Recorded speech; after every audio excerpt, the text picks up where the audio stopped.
ये आप लोग जानते हैं कि एसएससी जीडी के लिए मैंने एक क्लास आप लोगों के लिए लाने के लिए वादा किया था,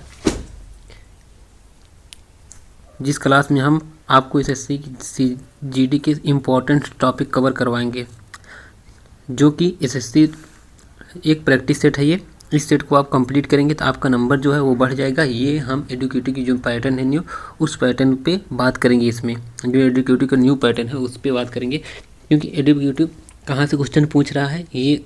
और एक तो वो लेवल अपना ध्यान रखा है, सीजीएल में जो लेवल रखा है, सीजीएल टफेस्ट एग्जाम था उसमें ज़्यादा हार्ड लेवल था। उसके बाद सीएचएल में वो हर एग्जाम में अपना लेवल अलग अलग रखा है। तो ये 10th पास है तो इसमें अलग लेवल रहेगा इसका, तो हर में अलग अलग इसका लेवल रखेगा। ये चाहे वो सीजीएल हो चाहे जीडी हो, वो हर एग्जाम का लेवल अलग रखेगा। और लेवल इसका एक कुछ क्वेश्चन है जो वो एक पर्टिकुलर पकड़ लिया है उसी से पूछता है। जैसे कि आपको हम बता दें, ये हिस्ट्री में कहाँ से पूछता है, मिडिवल हिस्ट्री से बहुत कम क्वेश्चन पूछते हैं।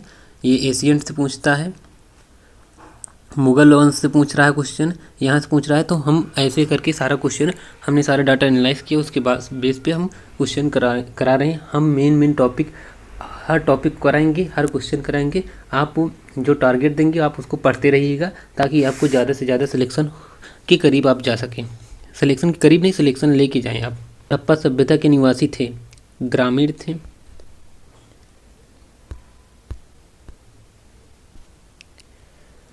हड़प्पा सभ्यता के निवासी कैसे थे? ग्रामीण थे, शहरी थे।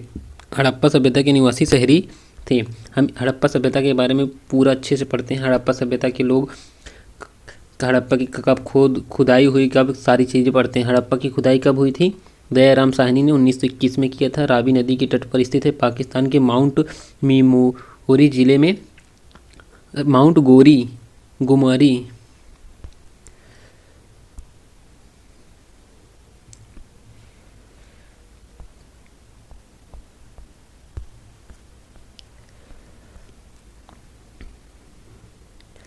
हड़प्पा की खुदाई दयाराम साहनी ने 1921 में रावी नदी के तट पर, यह पाकिस्तान के माउंट गमोरी जिले में स्थित है।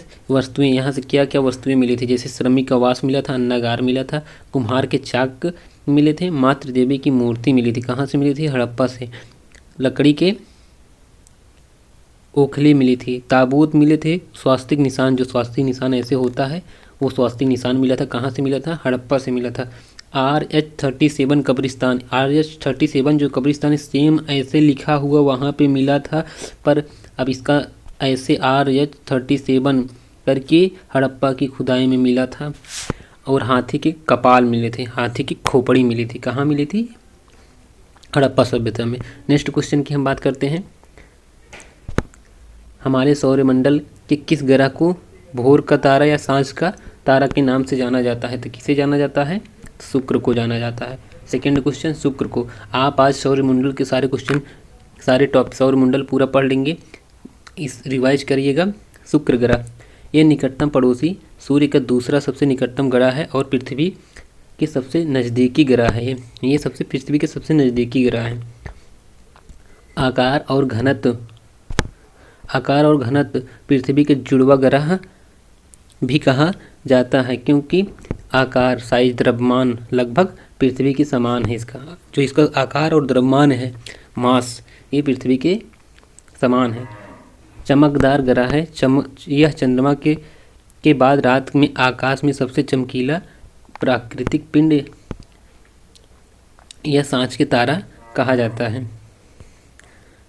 यह सूर्योदय से पहले पूर्व दिशा में और सूर्यास्त के बाद पश्चिम दिशा में दिखाई देता है। सूर्योदय से पहले ये पूर्व दिशा में दिखाई देता है, लेकिन सूर्यास्त के बाद ये पश्चिम दिशा में दिखाई देता है। इसीलिए इसे भोर का तारा या सांझ का तारा भी कहा जाता है। इसे क्या मॉर्निंग स्टार या इवनिंग स्टार भी कहते हैं। मॉर्निंग स्टार या इसकी जो तापमान है, तापमान और विवरण, वातावरण, ये हमारे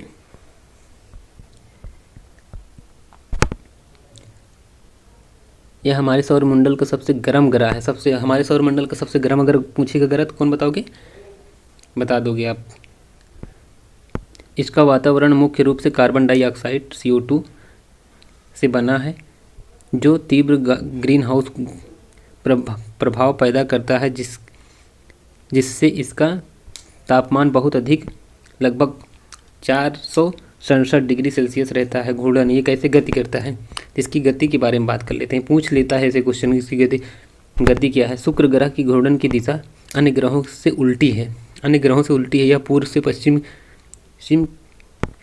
घड़ी की सुई की दक्षिण दिशा या दक्षिणावर्त घूमता है, जबकि पृथ्वी सभी सहित अधिकांश ग्रह पश्चिम से पूर्व की ओर घूमते हैं। इसका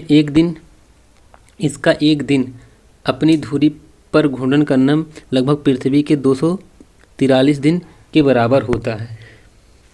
पृथ्वी के 243 दिन के बराबर होता है। शुक्र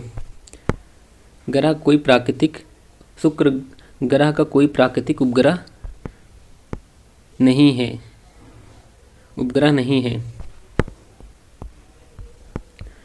अब नेक्स्ट क्वेश्चन बात करते हैं जीडीपी सांकेतिक जीडीपी और दो अलग अलग तारकों से व्यक्त किया जा सकता है। किससे? वास्तविक या रियल जीडीपी से। जीडीपी का फुल फॉर्म क्या होता है? इंग्लिश में ग्रॉस डोमेस्टिक प्रोडक्ट, सकल घरेलू उत्पाद। परिभाषा इसकी हम देख लेते हैं। एक वर्ष की अवधि के दौरान किसी देश की भौतिक सीमाओं के भीतर उत्पादित सभी अंतिम वस्तुओं एवं सेवाओं के कुल मौद्रिक मूल्य को जीडीपी कहते हैं। जीडीपी चालू बाजार कीमतों निर्धारण पर गणना करता है। चालू बाजार कीमतों की गणना करता है। जीडीपी आधार वर्ष की स्थिर कीमतों की गणना की जाती है, इसीलिए इसे मुद्रास्फीति के लिए समायोजित होता है। गणना करने वाली संस्था भारत में जीडीपी की गणना राष्ट्रीय सांख्यिकी कार्यक्रम एनएस द्वारा की जाती है। सांख्यिकी के कार्यक्रमों क्रियान्वयन मंत्रालय के अंतर्गत आता है। पुराना नाम केंद्रीय सांख्यिकी कार्यक्रम है, CSO। जीडीपी मापने की विधि व्यय विधि होती है, आय विधि होती है और उत्पादन मूल्यवर्धित विधि होती है। जीडीपी नापने की 3 विधियाँ होती हैं। नेक्स्ट क्वेश्चन की बात करते हैं। भारतीय संविधान के किस भाग और अनुच्छेद में नागरिकता से संबंधित है? कौन सा भाग नागरिकता से संबंधित है? आर्टिकल भाग 1, भाग 2, भाग 3 या भाग 4? कौन सा भाग और आर्टिकल है? तो भाग 2 5 से 11 ये किससे है? नागरिकता से संबंधित है। और हम इसके बारे में पढ़ लेते हैं। संविधान में भारतीय संविधान के भाग 2 में नागरिकता का वर्णन किया गया है। अनुच्छेद 5 से 11 में नागरिकता का वर्णन है। भारत एकल नागरिकता सिंगल सिटीजन का प्रावधान रखता है। यहाँ पे दोहरी नागरिकता नहीं है और देशों की तरह ये ब्रिटेन से लिया गया है।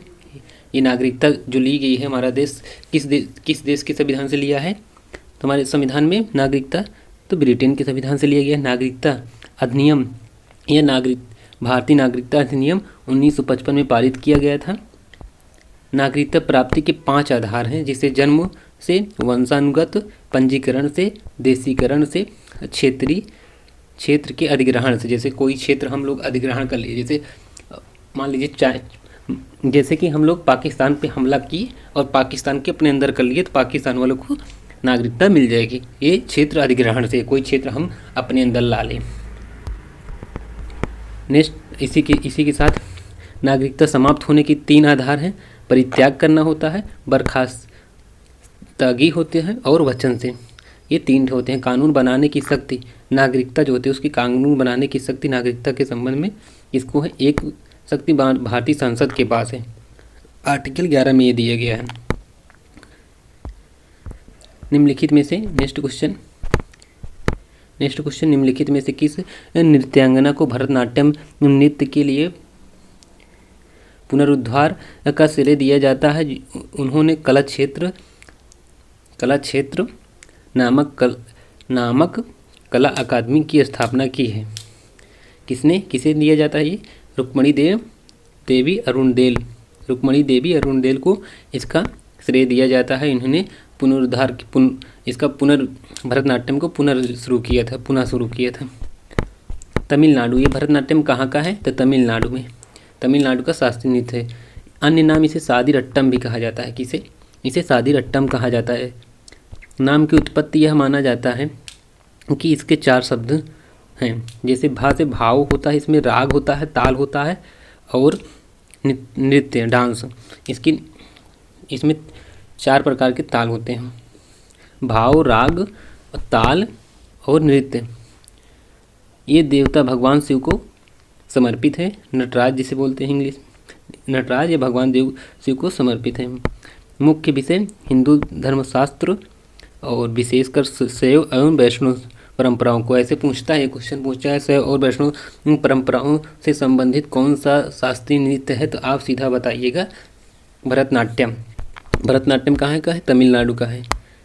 अभी अभी ये क्वेश्चन पूछा गया था एसएससी सीपीओ साई में पूछा गया था, भरतनाट्यम किस राज्य का त्यौहार है। ये क्वेश्चन हमेशा पूछा जाता है, तो आप इसको ध्यान से देखिएगा।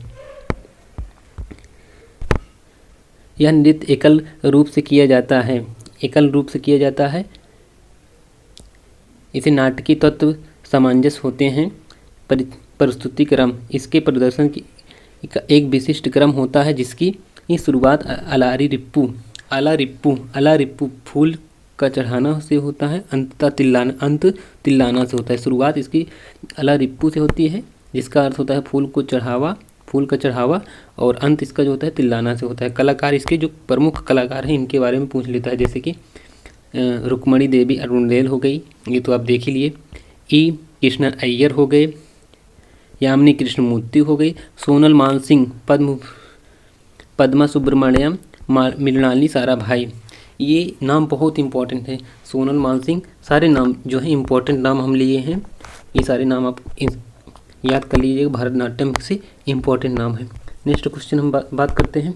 किसी वस्तु द्वारा इकाई में तय की गई दूरी को कहा जाता है, क्या कहा जाता है? चाल कहा जाता है। इसकी परिभाषा है इकाई समय में तय की गई दूरी। सूत्र दूरी बटे समय, इसका SI मात्रक मीटर प्रति सेकंड होता है। यह अदिश राशि है क्योंकि इससे व्यक्त करने के लिए केवल परिणाम की आवश्यकता होती है, दिशा की नहीं। परिणाम की आवश्यकता होती है, दिशा की नहीं। चाल और वेग, अंतर्वेग एक सदिश राशि हैं जो चाल के साथ साथ दिशा भी बताती हैं। निम्नलिखित में से कौन सा शब्द क्रिकेट के खेल से संबंधित नहीं है? कौन सा खेल क्रिकेट से संबंधित नहीं है? तो पेनाल्टी कॉर्नर ये क्रिकेट से संबंधित नहीं है। आउट होने के तरीके LPW होते हैं, स्टैंड होता है, रन आउट होता है, कॉक भी हाइट होता है।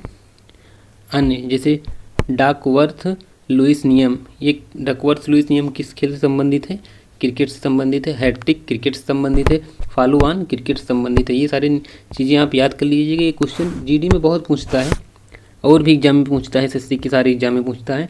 आपके लिए एक HW होमवर्क क्वेश्चन है जो आप इस क्वेश्चन का आंसर कमेंट बॉक्स में ज़रूर बताइएगा। आपका कमेंट में इस क्वेश्चन का आंसर बताइएगा, क्योंकि ये क्वेश्चन और इसको पंचवर्षीय योजना आप पढ़ लीजिएगा एक बार, क्योंकि पंचवर्षीय योजना से अभी दिल्ली पुलिस के एग्जाम हाल ही में हुआ है। भर के पंचवर्षीय योजना से क्वेश्चन पूछे हैं। हम पंचवर्षीय योजना के क्वेश्चन भी आपको अगले दिन वीडियो में लाएंगे। आज इसका आंसर हमें कमेंट बॉक्स में ज़रूर बताइएगा। जिसको इसका आंसर नहीं पता बताएगा उसकी पढ़ाई जान लो पानी है, क्योंकि यहाँ से क्वेश्चन पूछता है आपका 1 नंबर बन जाएगा, 2 नंबर एक क्वेश्चन का 2 नंबर का होता है, 2 नंबर आपको बन जाएगा। और कितने लोग का 1 नंबर से छट जाते हैं। तो आप ऐसे क्वेश्चन को छोड़ के मत जाइए जो एग्ज़ाम में आपको आता है। तो आप वीडियो पे बने रहे, उसके लिए धन्यवाद, थैंक यू। आप इस वीडियो को शेयर करिए। हम अगले दिन आपको इससे भी बेहतर वीडियो लेके आएंगे जिससे आपको स्कोर बढ़ेगा। आप इसकी 10 क्लास करिएगा, गारंटी देता हूँ 10 क्लास के बाद आपका स्कोर बढ़ेगा।